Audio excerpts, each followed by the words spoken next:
Je m'appelle Quentin Friesen et j'aborde maintenant le module 7 d'une série de 15 modules contenus dans 4 disciplines essentielles. Guide de formation pour les leaders des services de santé à travers le monde. Mon collègue Ken Heckman et moi allons vous guider tout au long des 15 modules afin de vous aider à améliorer vos connaissances, vos compétences et vos attitudes en tant que leader du secteur de la santé. Dans cette session, nous allons discuter de la planification, c'est-à-dire observer les états des lieux et anticiper le futur. Dans le livre Alice au pays des merveilles, Alice entre dans le terrier du lapin et tombe sur le chat du Cheshire, qui demande à Alice où elle va. Alice répond « Pas quelque part en particulier ». Et le chat du Cheshire lui répond « Tous les chemins t'y mèneront ». Nombre d'institutions ou de départements ont cette même attitude. Étant donné que nous n'avons pas précisé où nous allons, il n'est donc pas possible d'évaluer si nous y sommes arrivés ou si nous faisons des progrès pour y arriver. Nos objectifs d'apprentissage dans cette section sont comprendre les 4 étapes de la conception d'un plan organisationnel, connaître les différentes techniques pour obtenir des informations de planification, savoir évaluer l'état de votre institution, comprendre la synergie de MVVG, être en mesure de définir des objectifs SMART. La première étape de la conception d'un plan organisationnel consiste à observer l'environnement dans lequel l'institution évolue. Vous vous rappellerez que l'une des compétences que nous avons abordées dans le module 2 était l'exploration et que dans le module 3, nous avons parlé du diagramme en arête de poisson pour l'analyse des causes profondes. Il est question d'évaluer les besoins non satisfaits de la communauté, le nombre de services fournis, puis de rassembler les faits nécessaires pour la conception de notre plan stratégique. Les énoncés de mission, de vision et de valeurs définis plus tôt sont fondamentaux pour notre plan. Dans un premier temps, nous souhaiterons explorer les différents intervenants afin d'évaluer leurs besoins, leurs désirs et leurs attentes. Les intervenants potentiels incluent les patients, les personnes qui ne sont pas encore patients, les familles des patients, les propriétaires, les investisseurs et les autorités gouvernementales, les citoyens de la communauté, les docteurs, les membres du personnel, les volontaires. Nous souhaiterons également observer les statistiques de prévalence des maladies. Existe-t-il des maladies précises qui prévalent dans votre communauté ou y a-t-il des menaces potentielles pour la santé de votre communauté? Quelle est la fréquence d'apparition de cette maladie? Y a-t-il d'autres prestataires de soins, etc.? Avec ces informations, nous pourrons rassembler une liste de programmes médicaux requis pour répondre aux besoins de la communauté. Par exemple, combien de patients seront admis? Combien de lits seront nécessaires? Combien de bébés naîtront? Combien de lits obstétriques seront nécessaires? Combien de patients nécessiteront une chirurgie? De combien de salles d'opération aurons-nous besoin? Les patients nécessiteront-ils des services de consultation externes? De combien de salles d'examen aurons-nous besoin? Vous pouvez constater que les projections de nombres posent la base de notre plan stratégique. Elles constituent également la base pour les projections de budget, de recettes et de dépenses. Des fois, le ministère de la Santé, l'Organisation mondiale de la santé, OMS, et d'autres chercheurs peuvent fournir des informations statistiques vitaux constituant la base de votre plan. Notre plan doit comprendre les informations sur nos concurrents et les besoins non satisfaits de notre communauté, les types de services requis et les programmes médicaux que nous comptons offrir, les projections de nombres, les projections financières sur la base du volume des recettes et de dépenses nécessaires pour soigner les patients, le personnel nécessaire pour fournir les services aux patients, un aperçu des installations et des équipements requis pour soigner les patients. En somme, notre objectif est de compiler une fiche d'information situant le contexte dans lequel l'institution évolue, un aperçu de la communauté. Une fois que l'équipe de gestion a évalué le contexte dans lequel l'institution évolue, il est important d'évaluer la capacité de l'organisation à répondre aux besoins non satisfaits et aux attentes que révèle l'étude de contexte. Dans la session 2, nous avons discuté de l'analyse SWOT et dans la session 3, nous avons énoncé les techniques d'évaluation en arête de poisson. Ces 2 techniques seront maintenant introduites pour faciliter l'évaluation de l'institution. Évaluation des besoins du marché, axée sur la communauté ou vers l'extérieur. SWOT nous permet d'étudier l'institution dans le contexte de notre communauté. L'analyse peut être axée vers l'extérieur ou vers l'intérieur. Force, faiblesse, opportunité, faiblesse. Diagramme en arête de poisson. Diagramme de cause et effet. Pour résoudre un obstacle ou un problème identifié. Sur une courte période de temps, les équipes de gestion peuvent rapidement évaluer la position concurrentielle de l'institution et la capacité de l'institution à répondre aux besoins et attentes de ses clients et patients. En somme, évaluation des besoins du marché, communauté axée vers l'extérieur, et évaluation SWOT, institution axée vers l'intérieur ou vers l'extérieur. Diagramme et cause et effet. Analyser un problème donné. Dans le module 3, nous avons introduit le concept de mission, de vision et de valeur. À présent, nous allons intégrer ces concepts dans notre plan. La réussite d'un plan stratégique requiert des apports multiples, mais aussi l'implication du leadership. L'appropriation du leadership est vitale pour la réussite de la conception et de l'application d'un plan. Le leadership est composé de la personne qui dirige et de toute l'équipe dirigeante. Ces composants unifient l'institution et sont responsables de tracer la voie pour le futur. Avec le temps, les leaders voudront que tous les composants de l'institution, du conseil d'administration au personnel de la blanchisserie, s'impliquent et soutiennent le plan. Un énoncé de mission complète la phrase. Nous existons dans le but de... Il répond à la question. Qui sommes-nous? Souvenez-vous de l'illustration de l'institution dont nous avons parlé dans le module 3 qui était créée dans le but de prendre soin du malade et du blessé, offrir une éducation médicale et effectuer la recherche médicale. En 150 ans, le but est resté le même. Un énoncé de vision est un énoncé qui nous projette vers l'avant, un énoncé qui nous motive à avancer. Il crée une représentation mentale du futur. À titre d'exemple, souvenez-vous de la vision de Henry Ford Hospital, transformer les vies et les communautés à travers la santé et le bien-être, une personne à la fois.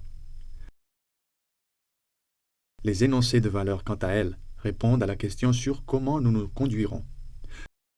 Lorsque l'institution intègre ces concepts et énoncés clés, son pouvoir de faire évoluer l'institution devient évident.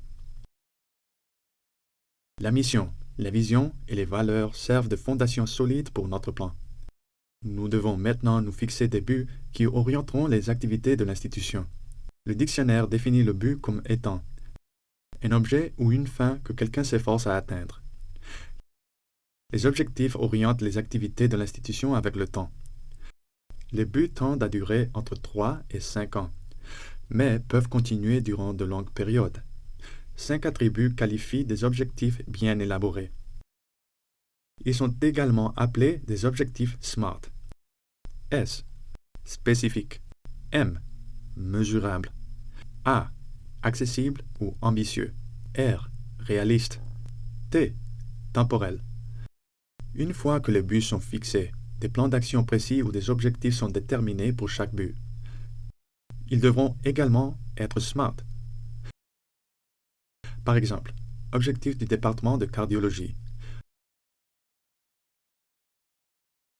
Fournir des services de cardiologie répondant aux besoins de la communauté, des patients, des médecins et du personnel conformément à la mission de l'hôpital en fournissant 5 programmes de bien-être et de dépistage communautaire à 1000 personnes âgées vivant dans notre communauté d'ici le 31 décembre de cette année. Achetant un scanner cardiaque nucléaire à un prix n'excédant pas 500 000 $ d'ici le 1er novembre de l'année prochaine. Dans un autre hôpital, les buts étaient de être le fournisseur de choix, être l'employeur de choix, être le fournisseur de qualité, être financièrement stable. L'institution a ensuite conçu des plans d'action SMART qui décrivent comment l'institution allait procéder pour atteindre les buts susmentionnés avec des échéanciers précis. Les plans d'action sont très précis dans leur capacité à expliquer exactement comment le but sera atteint.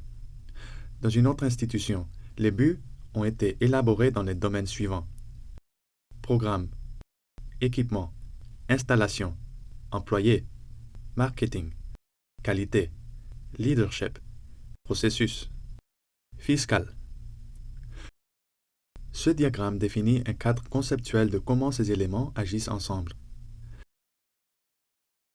La difficulté du plan stratégique est l'identification des besoins non satisfaits et des attentes de nos patients ainsi que de notre communauté.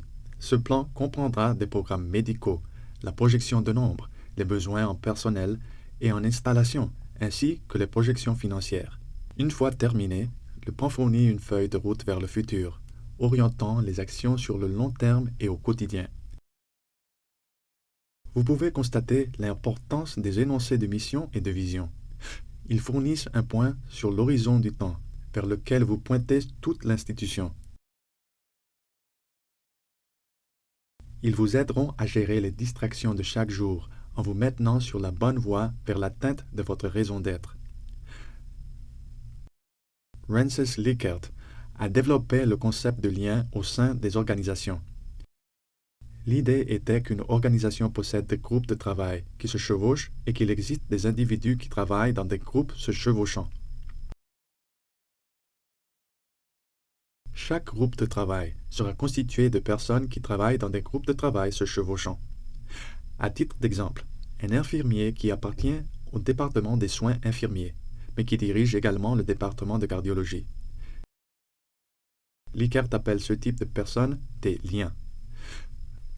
Ainsi, la théorie de lien au sein des organisations. Ce type d'employé remplira le rôle de communicateur, assurant la communication en amont et en aval de l'organisation. Nous avons pris ce concept et imaginé comment nous pourrions l'utiliser pour orienter toute l'institution.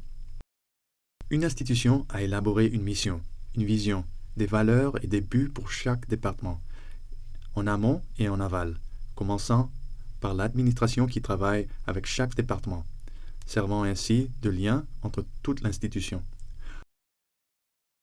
Lorsque la mission, la vision, les valeurs et les buts ont été définis pour chaque département de l'institution, en amont et en aval, nous avons pu nous axer sur la mission et la vision de toute institution. Ce diagramme illustre le concept de lien au sein de l'organisation.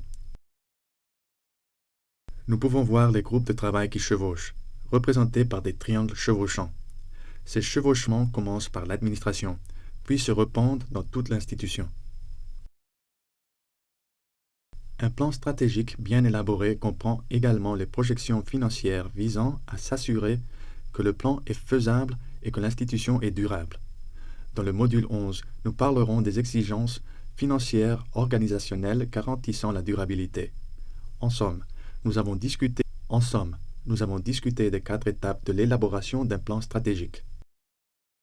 Identifier les besoins et les attentes des intervenants. Évaluer l'état de l'institution. Articuler la mission, la vision et les valeurs de l'institution. Définir les buts et les plans d'action. Concevoir des plans financiers et budgétaires. Abordons à présent quelques questions fréquentes à propos de la planification. Nous ne pouvons pas obtenir des données précises de notre gouvernement ou d'autres sources qui nous aideront à élaborer un plan sur la base des besoins de la communauté. À partir de quoi pouvons-nous commencer?